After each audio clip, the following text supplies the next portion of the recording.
voyage depuis l'Angleterre, c'est au port de la Rosse que le Fly et sa belle coque jaune se sont amarrés. Acheté par Loïc Brunet, ce bateau construit en 1854 vient aujourd'hui compléter la flotte de bateaux traditionnels de l'association Argonautique pour le plus grand plaisir des bénévoles venus nombreux l'accueillir.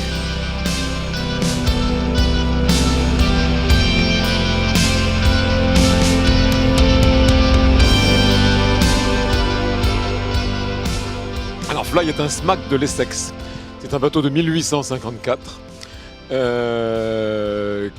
qui correspond à un type de bateau apparu au tout début du 19e siècle. Des bateaux qui étaient réalisés par les pêcheurs et les ostréiculteurs de la baie de la Colne River, de la Blackwater et de la Tamise.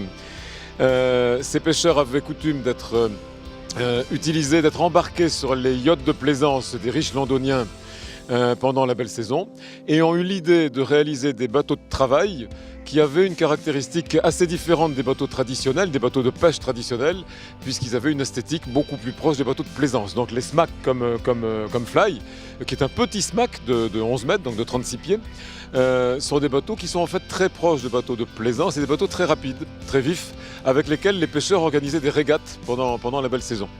Fly est né donc en 1854. Il a surtout fait la drague de l'huître, essentiellement. Il a été également un bateau de police. Il a fait la police des pêcheries de la Blackwater pendant une quinzaine d'années à la fin du 19e. Puis il a travaillé jusque dans les années 50-55 à peu près, et est devenu ensuite un bateau de plaisance.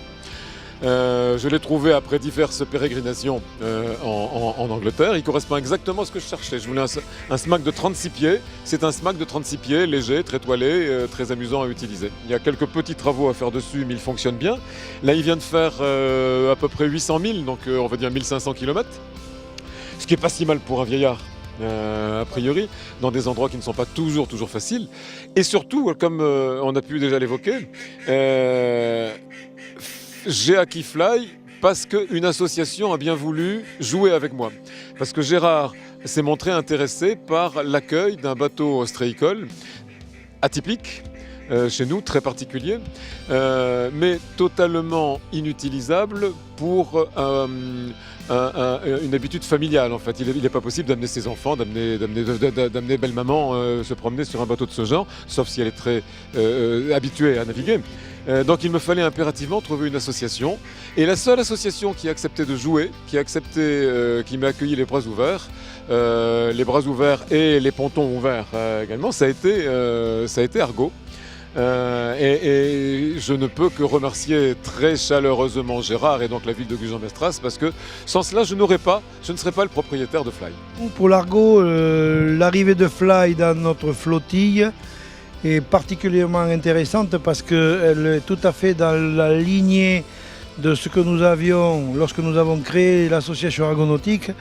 Nous avions imaginé la construction, la réfection et la navigation de bateaux traditionnels, en particulier du départ du bassin.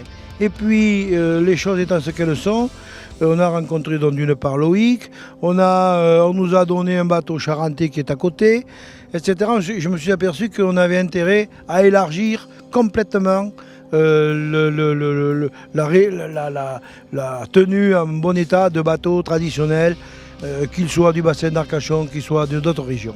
D'autre part, ce soir en particulier, nous avons avec le conseiller départemental qui est maître d'œuvre sur le port ici et qui distribue les places et tout, nous a fait un petit clin d'œil en nous disant, écoutez, si vous trouvez d'autres bateaux ostréicoles de ce type, d'autres régions, qu'ils soient américains, qu'ils soient allemands, qu'ils soient espagnols ou italiens, ça serait intéressant de pouvoir les récupérer pour ici, sur le port de la Rosse, parce qu'il va y avoir un changement au niveau des infrastructures.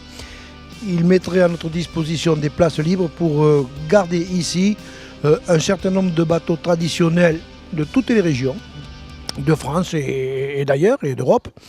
Donc ce qui me paraît une très bonne idée, surtout quand ça vient des gens politiques et des gens qui détiennent les décisions.